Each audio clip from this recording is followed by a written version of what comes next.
Ding dong YouTube, welcome back to the channel. I'm the jobless coder and no longer jobless. I just finished my first shift here at Trappers. That's the building behind me you can see. My dad informed me last night that this building was the first that was built up here on the mountain for Sunshine Village. It was built in 1928. It's almost 100 years old, and so it's quite rustic and everything inside. Obviously the kitchen is modernized now.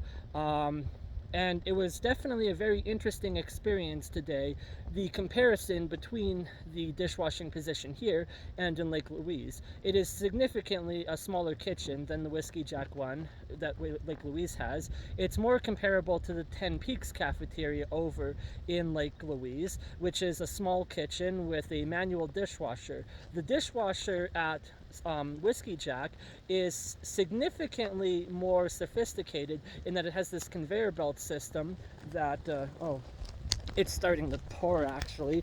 I'm gonna walk while I talk here, see if I can get under some shelter. It had stopped raining, but now it's raining again. It rains every day here. It's like Vancouver when I used to live in Vancouver. You just learn to get wet. So, the kitchen is significantly smaller. Obviously, they have less seating capacity here. I'm told that in the wintertime it can it can seat up to 400 people in Trappers, and that's approximately how many people are, oh my god. Okay, I'm just gonna stand under here, maybe sit down.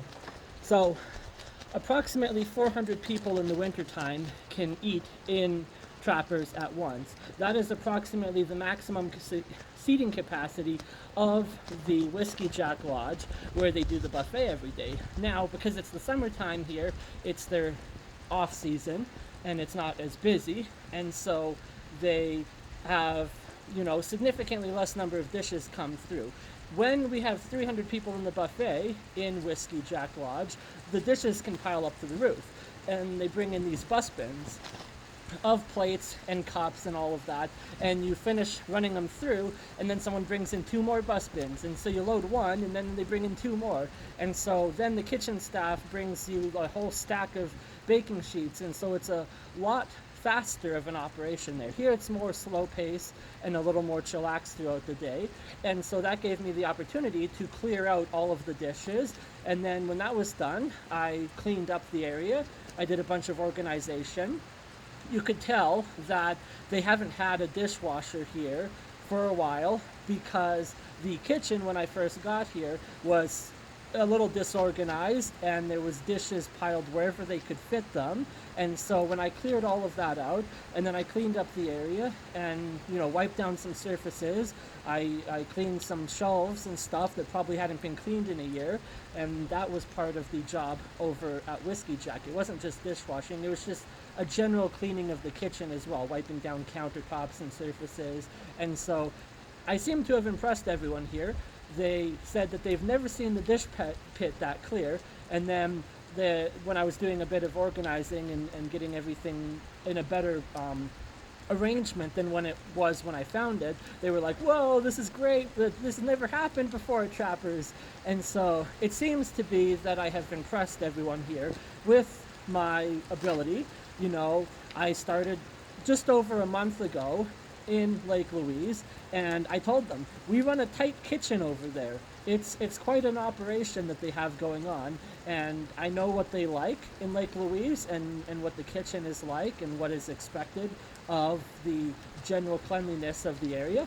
So I told them, I'll bring some of that experience here to Sunshine Village. So then I was talking after my shift when I clocked out with one of the other employees here, and he said that he heard that I was the best dishwasher on the mountain. So it seems that the word is already going about that I'm very good at my job. So that is wonderful news. In terms of the job itself, there's definitely a lot less dishes that are available. They have all kinds of different cutleries and different bowl sizes and containers and all sorts of things like that in the Whiskey Jack Lodge at Lake Louise. Here they have just a small handful of the same things. Most kitchens are pretty standardized, at least in the first world I would assume they're pretty standardized. I don't know if you go to a foreign country maybe the kitchen may not have the same kind of like equipment, but like all the jugs are the same. The water jugs, the bowls are all pretty much the same make or model. That they got the same company that makes the different um, supplies and all that. And then because the washing machine is manual, it's a lot like the one in 10 Peaks. And so there's less sophisticated equipment here, given that there's no garburator. Whereas in Whiskey Jack, having a garburator, you can just flush all of the food down the sink and then press the garburator and it clears it right out. There's none here, so you have to actually pick the food out of the sink and then throw it into a garbage can to prevent it from clogging. Um, so there's some differences here with the way the kitchen is laid out. Obviously, it's a different building, a different shape and whatnot. So now I'm gonna have to get used to the way things are done here, given that I had just started to find a flow with the work and everything in the kitchen and being able to push things through as fast as possible, knowing exactly how long it took to clear a certain amount of dishes and that. So now that's something I'm going to have to essentially relearn, but here instead based on the operation that they've got going on in Trappers. Um, so yeah, that's basically my first day done and over with. I'm not going to be working again until Monday. I have the weekend off, so I'm gonna go into Banff tomorrow. I have to pick up some supplies, and then I'm gonna see about maybe going up to Lake Louise, depending on what's happening. Saturday tomorrow would have been the day that I would be moving out, eviction, had I not got this job. And it is the day that several people are moving out of Lake Louise. So it sounds like there's plans for some kind of party or goodbye thing so you can see your friends one last time before they go back to their foreign countries if they can, if they have passports or wherever they're going. Beth, one of the girls that was in the CTV News article with me, is going to Manitoba with her boyfriend to stay at his parents' place. So people are being spread out all over the place. I know one of the guys that got fired with me in the meeting. He said that he was going to get in his car and go to Kelowna the next day to look for a job. So who knows what happened with that. Um, but yeah, it seems now the family that I have spent the past month describing here, is being broken apart. And that was the exact quote for the headline of the news article that Keith Fleming wrote. It feels like we're being broken apart. So if I can get together with some people and see them one last time and do a big party and celebration before they're gone, that would be nice. If nothing's happening tomorrow, then I guess there's frankly no point to go up to Lake Louise. And then, regardless of what happens on the weekend, I'll be back here on Monday. I'm doing kind of afternoon to evening shifts from 1 o'clock to 9:30. Today ended a half hour early, and then I sign in and out on a piece of paper. It was similar in Whiskey Jack, given that we'd have a paper as well, but we also had like a punch machine where it has like a fingerprint scanner, and you'd have to punch in your number to sign in and that. There's nothing sophisticated like that here. And so we'll see how things go with this job and everything, and it seems to be working out so far, and it means I can stay here. I was told I can stay in the room for now that I am currently residing. It's possible that in the future I might have to pack my bags and move to a different room or a different building here. I understand that, being employed with a different company, the Sudoxo Live company, I'm not technically an employee of Sunshine Village. And so with the staff accommodations, they have certain rooms that are allocated for the food and beverage department. And I don't know if I'm in one of those rooms right now. Possibly one of the rooms that they want to put me in is actually currently occupied by a Lake Louise staff. So whenever they get moved back into these new modular trailers within a week or two, then I might be asked to move into one of their old rooms after all my friends have gone back to Lake Louise.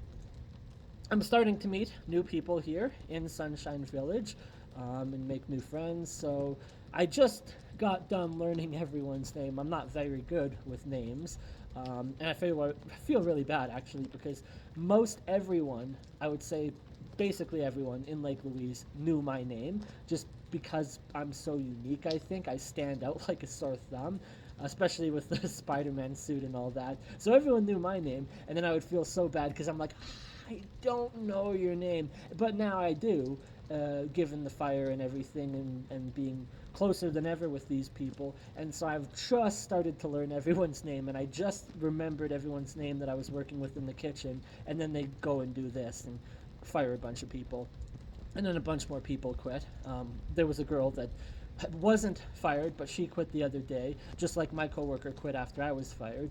And so I thank her genuinely from the bottom of my heart for doing that, because the economy's not great. People have to consider their finances, job security, all of those things are in question. So for someone to do that, out of protest because of what happened to their friends, it's a very selfless act for them to have done that.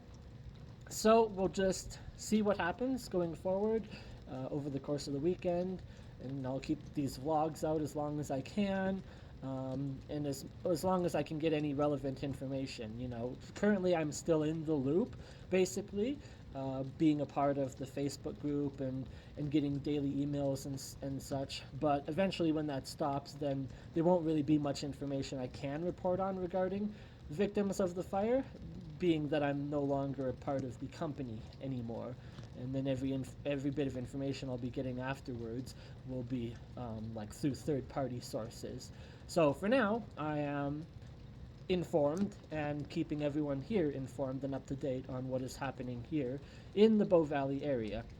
So I want to thank everyone who tunes into these videos on a daily basis, and make sure to subscribe to the channel and share it with your friends if they want to keep up to date with what's happening on a daily basis. Things are changing very rapidly. And until then, I'll see you in tomorrow's update. Adios.